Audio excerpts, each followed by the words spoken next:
আমাদের আজকের আলোচ্য বিষয় শুধু একটা গল্প, আসহাবুল কাহফে কি হয়েছে। একটা সময় ছিল, আজকে থেকে প্রায় ৩-৪ হাজার বছর হবে, সময়টা বড় কথা নয়। একটা রাষ্ট্র ছিল, যে রাষ্ট্রের একজন রাজা ছিলেন, সে রাজার নাম ছিল দাকিয়ানুস। কি নাম ছিল? দাকিয়ানুস। নামটাও কিন্তু কোনো বড় কথা নয়। ঠিক আদম আলাইহিস সালাম কোন ফল খেয়েছেন সেটা যেমন বড় কথা নয়, এই রাজার নামটা বড় কথা নয়। বড় কথা হচ্ছে ওই সভ্যতাটা ছিল গডলেস। ওই সভ্যতাটা ছিল গডলেস, মানে ওই সভ্যতার পড়াশোনা ছিল শিরকি পড়াশোনা, অর্থনীতি ছিল শিরকি অর্থনীতি, রাজনীতি শিরকি রাজনীতি, সামাজিক ব্যভিচার, পাপাচার, জুলুম, আপনার জিনা, মদ, এগুলো দিয়ে ভর্তি ছিল। এক কথায় একটা জাহিলি সভ্যতা। এই সভ্যতার রাজা ছিল দাকিয়ানুস।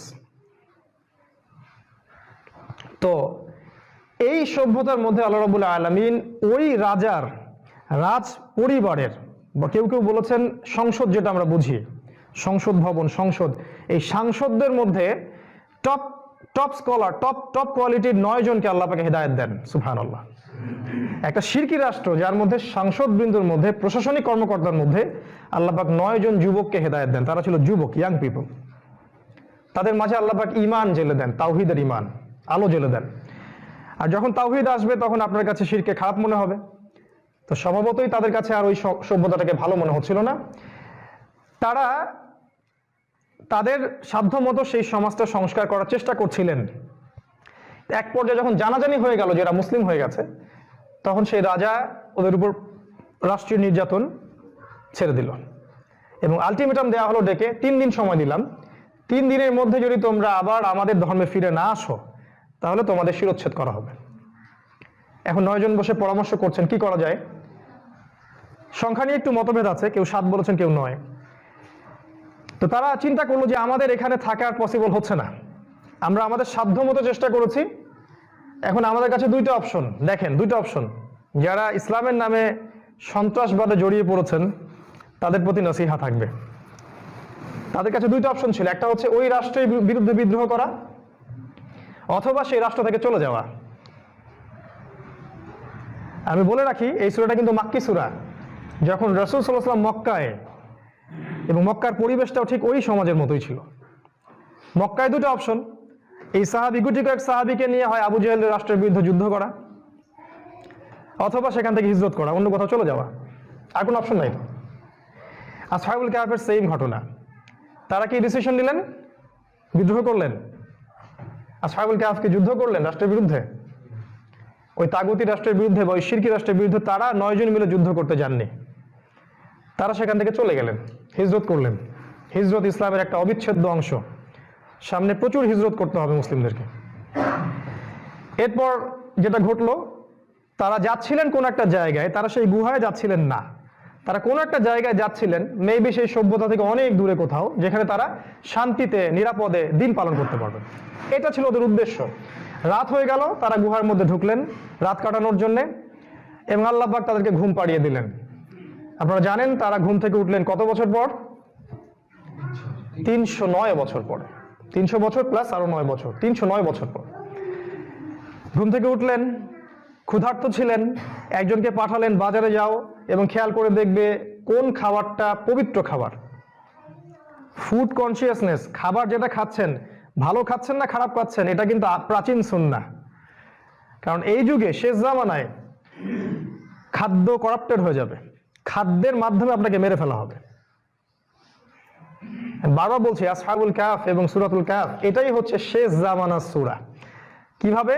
এই একটা সূরাকেই নবী সাল্লাল্লাহু আলাইহি ওয়াসাল্লাম দাজ্জালের সাথে সম্পৃক্ত করেছেন, অন্য কোনো সূরাকে করেন নাই। আর দাজ্জাল শেষ জামানার বড় ফিতনা। তারপর খাবার কিনতে গেলেন, রুটি কিনলেন, অর্থ দিলেন, অর্থ রৌপ্য মুদ্রা, আমাদের মতো বোগাস কাগজের টাকা না, আমাদের মতো ইলেকট্রনিক মানি না, অরিজিনাল ইসলামিক মানি, সোনার কয়েন এবং রূপার কয়েন। রূপার কয়েন দিলেন। 309 বছর ঘুমিয়েছিলেন, তো টাকাটা নষ্ট হয়ে যায় নাই, তাই না? তাহলে ইসলামের মুদ্রা এমন একটা জিনিস হতে হবে যেটার একটা ইন্ট্রিনসিক ভ্যালু আছে, যেটা 1000 বছর পরেও যার মূল্য ঠিক সেম থাকবে। আপনার টাকার মূল্য সেম থাকবে না। প্রতারণা চলছে সারা বিশ্বে, এবং এই কাগজের টাকা দিয়ে সারা বিশ্বের সম্পত্তি লুট করে ফেলছে। মুসলিমরা এখানে নির্বিকার, স্কলারদের কোনো খবরই নেই এগুলো সম্পর্কে। যাই হোক, এরপর যেটা হলো, ওই দোকানদার ধরে ফেললেন, এই টাকা তো অনেক আগের টাকা, কোথায় পেলে? তুমি গুপ্তধন পেয়েছো নিশ্চয়ই। সে বলল, আমি এখানকার রাষ্ট্রের প্রধানের ছেলে, আমি এখানকার সাংসদদের ছেলে, আমি এখান থেকে চুরি করবো কি জন্যে? আমি গতকালকে এখান থেকে বের হয়েছি, আমার সাথীরা সেই গুহায় ঘুমিয়ে আছে, এরা তো মনে করতেছে পাগল ব্যক্তি। তো সেই কয়েনটা নিয়ে তারা দেখলো যে সেই কয়েনে যে বাদশার ছবিটা আছে, এই বাদশার নাম দাকিয়ানুস, যে কিনা আজকে থেকে 300 বছর আগে মৃত্যুবরণ করেছে। বুঝতে পারছেন কি ব্যাপারটা? সবাই মিলে তাকে ধরে নিয়ে গেল সেই রাজদরবারের কাছে, এবং সে ব্যক্তি এবার এই রাজদরবারে গিয়ে দেখলো যে এই রাজদরবার তো আমি ছেড়ে আসি নাই, এটা তো নতুন একটা রাজদরবার দেখছি আমি, এই রাস্তা তো আমি চিনছি না, এই বাড়ি ঘর তো আমি দেখিনি আগে, আমি কি স্বপ্ন দেখছি না, আমি পাগল হয়ে গেছি না, আমার মস্তিষ্ক বিকৃত হয়ে গেছে। তখন সেই বাদশা, এবার যে বাদশাটা ক্ষমতায় ছিল, এই বাদশা এবং তার এই সভ্যতা কিন্তু আল্লাহ বিশ্বাস করত। 300 বছর পার হয়ে গেছে, এই 300 বছর পর এই সভ্যতাটা আল্লাহকে বিশ্বাস করত। তারা শুধু একটা কনসেপ্টে বিশ্বাস করতো না, একটা কনসেপ্টে, সেটা হলো আল্লাহ পাক মৃত্যুর পর আবারও বান্দাদেরকে উঠাবেন, পুনরুত্থিত করবেন, এই রিজারেকশন, এটাতে ওরা বিশ্বাস করতো না। এবং তারা শুনেছিল আজকে থেকে প্রায় 300 বছর আগে 9 জন কি 10 জন যুবক এই এলাকা থেকে চলে গেছে রহস্যজনকভাবে, কেউ ওদেরকে খুঁজে পায়নি। এবার সেই বাদশার সেই বোধোদয় হলো যে তোমরাই কি তারা? তারা বললো, হ্যাঁ আমরাই তারা। তোমাদের বাকি সাথীরা কোথায়? গুহায় আছে, চলো দেখতে যাই, চলুন। এবার সব এলাকার লোকজন মিলে সেই গুহার সামনে গেল, গিয়ে দেখলো হ্যাঁ সেই 9 জন সেখানে ঠিকই আছে, তাদের সাথে একজন কুকুরও আছে। আল্লাহ পাক 309 বছর পর এই 9 জন যুবকদেরকে দিয়ে পুরো একটা দেশের মানুষের আকীদা চেঞ্জ করে দিলেন। সুবহানাল্লাহ। যারা আল্লাহতে বিশ্বাস করতো কিন্তু পরকালের এই পুনরুত্থানে বিশ্বাস করতো না, তাদের বিশ্বাস হয়ে গেল যে আল্লাহ পাক এই 9 জনকে যদি 309 বছর পর উঠাতে পারেন, তাহলে আমাদেরকে অবশ্যই আল্লাহ পাক মৃত্যুর পরে আবারও পুনরুত্থিত করতে পারেন। আল্লাহু কাদিরুন আলা কুল্লি শাই, আল্লাহ পাক সমস্ত বিষয়ের উপরে কর্তৃত্বশীল। এই হলো গল্প। শিক্ষা কি? কয়েকটা পয়েন্ট বলে শেষ করছি। 1 নাম্বার, শেষ জামানা হবে গডলেস সভ্যতা। বারবার মনে রাখবেন, আখিরুজ্জামানের সূরা হলো সূরাতুল কাহফ। 1 নাম্বার শিক্ষা হচ্ছে শেষ জামানাটা হবে গডলেস, ঠিক যেমন আসহাবুল কাহফের সভ্যতা ছিল গডলেস। আপনি শেষ জামানার আপনার রাজনৈতিক সিস্টেম দেখবেন, সেখান থেকে তারা ধর্মকে তুলে দিবে। শেষ জামানার অর্থনীতি দেখবেন, সেখানে ধর্মের কোনো বালাই থাকবে না।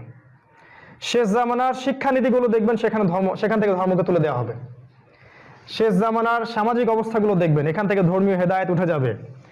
এমনকি যে গুটি কয়েক মানুষের মধ্যে ধর্মের চেতনা থাকবে, তারাও হবে প্রোটেস্ট্যান্ট ধার্মিক। তারা শুধু নামকা ওয়াস্তে ধর্মকে ধরে রাখবে, কমপ্লিটলি তারা কেউ ধর্মকে ফলো করবে না। এই হলো শেষ জামানার বাস্তবতা। শেষ জামানাটা হবে গডলেস ওয়ার্ল্ড, যেটা এখন এই পশ্চিমা সভ্যতার হাত ধরে সারা পৃথিবীতে এই গডলেস ওয়ার্ল্ড ছড়িয়ে পড়েছে। আর অল্প কিছু মানুষের মধ্যে দিনটা সীমাবদ্ধ আছে, তাদের সংখ্যা নিতান্তই কম, নিতান্তই কম। ঠিক যেমন আসহাবুল কাহফের সংখ্যা ছিল নিতান্তই কম। এটা হচ্ছে পয়েন্ট নাম্বার 1। পয়েন্ট নাম্বার 2, শেষ জামানাতেও অল্প কিছু মানুষ এই দিন ইসলামের শেকড়টা আঁকড়ে ধরে থাকবে। ইসলামের শেকড়টা এমন একটা শেকড় যেটাকে পুরোপুরি কেটে ফেলা কখনো সম্ভব নয়। এটা কেটে ফেলবে, আবার গজাবে, আবার আক্রমণ করবে, আবার গজাবে, এবং শেষে এই শিকড়টা থেকে একটা বড় বৃক্ষের জন্ম হবে, যে বৃক্ষটা হচ্ছে ইমামুল মাহদী এবং ঈসা আলাইহিস সালাম, যাদের হাত ধরে আল্লাহ রাব্বুল আলামিন জেরুজালেম, কনস্টান্টিনোপল সহ পুরো বিশ্বের খেলাফা আবারও দান করছেন অচিরেই ইনশাআল্লাহ তাআলা। কোনো সন্দেহ নাই এই বিষয়ে। তো তার পয়েন্ট হচ্ছে শেষ জামানাতেও অল্প কিছু মানুষ হলেও দিন ইসলামকে তারা আঁকড়ে ধরে থাকবে। এটা পয়েন্ট নাম্বার 2। তাই হতাশ হবেন না, এবং আল্লাহর কাছে দোয়া করতে হবে আমরা যেন সেই অল্প সংখ্যক মানুষের মধ্যেই অন্তর্ভুক্ত হতে পারি। আল্লাহ পাক বলেছেন, ওয়া কলিলুম মিন ইবাদিয়াশ শাকুর, আমার ইবাদত গুজার বান্দার সংখ্যা খুবই কম। নাম্বার 3, এই অল্প মানুষ যারা রিলিজিয়ন ফলো করবে শেষ জামানায়, তাদের মধ্যে একটা মেজর অংশ হবে যুবক শ্রেণীর মানুষ। এই যুবকদের জন্যই আগামীর সময়টা আসতেছে, বুড়াদের জন্য আগামীর সময়টা না। তারা চলে যাবে, আপনি থাকতে পারেন, আল্লাহ চাইলে আমরা থাকতে পারি, অথবা আমাদের এই ছোট ছোট বাচ্চাগুলো আছে এরা থাকবে ইনশাআল্লাহ। সামনের দিনগুলো এই যুবক শ্রেণীর জন্য, আখিরুজ্জামান যুবকদের জন্য। রাসূল সাল্লাল্লাহু আলাইহি ওয়াসাল্লাম বলেছেন, আল্লাহ রাব্বুল আলামিন কিয়ামতের মাঠে 7 শ্রেণীর মানুষকে তার আরশের নিচে ছায়া দিবেন। তার মধ্যে 1 শ্রেণীর মানুষ যারা যৌবনকালটা আল্লাহর জন্য উৎসর্গ করেছে।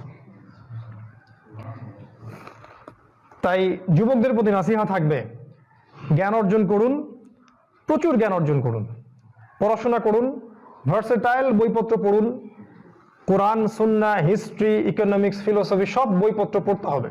স্কলারদের শরণাপন্ন হন, আমল করেন, জামা গঠন করেন।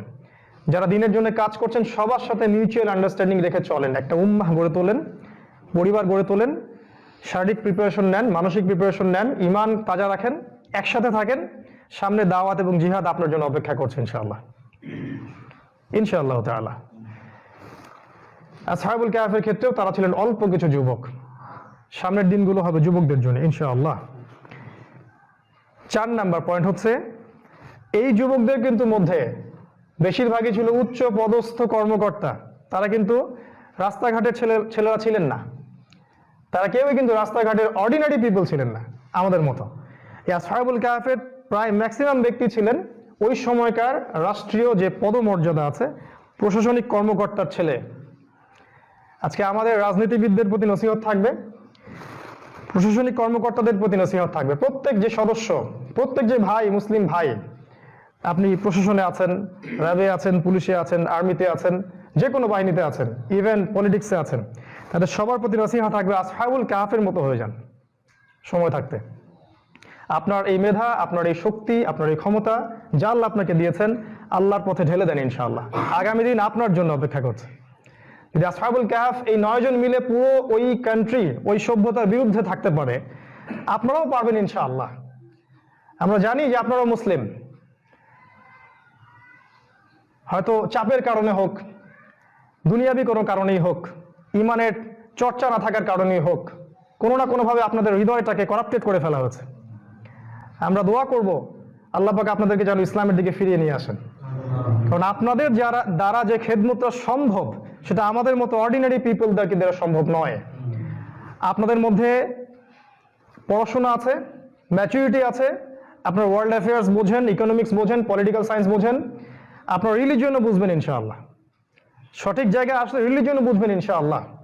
আপনাদের মধ্যে সামরিক ট্রেনিং আছে, যেটা সামনের দিনগুলোতে খুব প্রয়োজন হবে। সার্ভাইভ কিভাবে করতে হয় সেটা আপনারা জানেন। প্রত্যেক প্রশাসনিক বড় বড় কর্মকর্তা জানে যে মালহামা সামনে আসছে। আমরা জানি না, তারা জানে, প্রত্যেকেই জানে। আমরা তাদের জন্য দোয়া করবো এবং তাদের জন্য আমরা হেদায়েতের আলো মিম্বর থেকে ছড়িয়ে দিব। আল্লাহ পাক তাদেরকে ইসলামের দিকে ফিরিয়ে আনুন এবং সমস্ত পাপাচার, সমস্ত ঘুষ, সমস্ত দুর্নীতি, জালেমের সাহায্যকারী হওয়া এবং অন্যায়কে পেট্রোনাইজ করা, এই সমস্ত বিষয় থেকে আল্লাহ পাক ওদেরকে বের করে নিয়ে আসুন। আল্লাহুম্মা আমিন। 5 নাম্বার, প্রচেষ্টা এবং দোয়া। আসহাবুল কাহফ শুধু দোয়াই করেননি, প্রচেষ্টাও চালিয়েছেন। যতক্ষণ তারা সেই সমাজে ছিলেন, তারা দাওয়াতি কাজ করেছেন এবং একই সাথে আল্লাহর কাছে দোয়াও করেছেন। কি দোয়াটা করেছেন? দোয়াটা আমরাও সবাই করি। তারা বলেছেন, রব্বানা আতিনা মিন লাদুনকা রাহমা ওয়া হাইয়্যি লানা মিন আমরিনা রাশাদা। তাদের দোয়াটা ছিল এরকম, হে আল্লাহ, আমরা চেষ্টা করছি, 9 জন মিলে চেষ্টা করছি সমাজকে সংস্কার করার। হে আমাদের প্রতিপালক, আতিনা মিন লাদুনকা রাহমা, আপনার পক্ষ থেকে আমাদেরকে রহমত দান করুন। ওয়া হাইয়্যি লানা মিন আমরিনা রাশাদা, আপনি আপনার সাহায্যে আমাদের সব কাজগুলোকে সুন্দর মতো সমাধান করে দিন।